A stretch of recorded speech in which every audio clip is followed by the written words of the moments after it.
Oh, very much. Thank you. Do you have one? Yes, please. About You were so nice escalation. before. I'm going to give you the final question. Go Thank ahead. you, Mr. Unless it's a President. bad question, in It's which about case I'll Putin. go one word. It's about who? It's about Putin, if you want. About Putin. Well, that's Okay. always nice You had to a talk phone. about Putin. You had a phone call with him Yeah. on Monday. Did he talk at all about Maduro? Did y'all talk about this? No, we didn't. And We then, never spoke about Maduro. Are you mad at him right now? I mean, there's this I'm not intelligence. thrilled with Putin. I'm not thrilled with Putin. He's killing too many people. I thought that would be so. I settled 8 1/4 war. You know what the 1/4 was? Thailand and Cambodia. I did it again.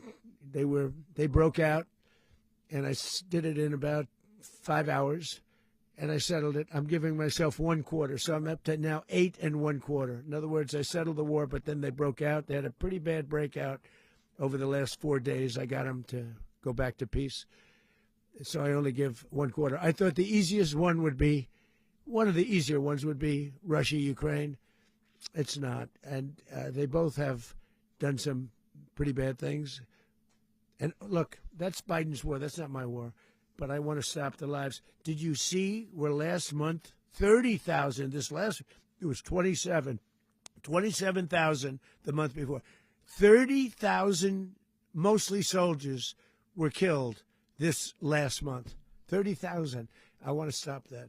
You know, I got NATO to pay 5% instead of the 2% that they weren't paying. They weren't paying 2, now they pay 5.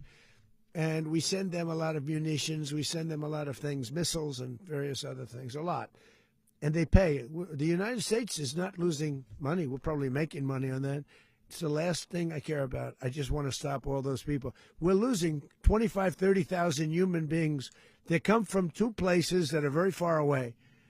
But if I can stop, because it's something I've been pretty good at doing, deals, I guess. It's all a deal. Life is a big deal.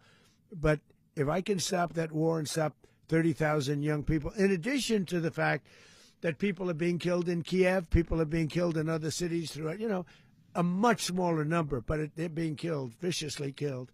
So I'm not happy about it. I thought that would be something that would get solved. We have Mr. Witkoff here. I think that we're making progress, but that's a war that should have never happened. If I were president, it would have never happened. Putin says it. Everybody says it. If I were president, that would have never happened. But I inherited that war. That was Joe Biden, Zelensky, and Putin. I came into the situation, and it's a mess. And I will say this. I watched an operation last night that was so precise, that was so brilliant. I mean, it was incredible. If we had our people, like this general and our people involved, that war would not have gone on very long, that I can tell you. That war, to use an old term, that war has become a bloodbath, and we want it to get stopped. Thank you very much, everybody.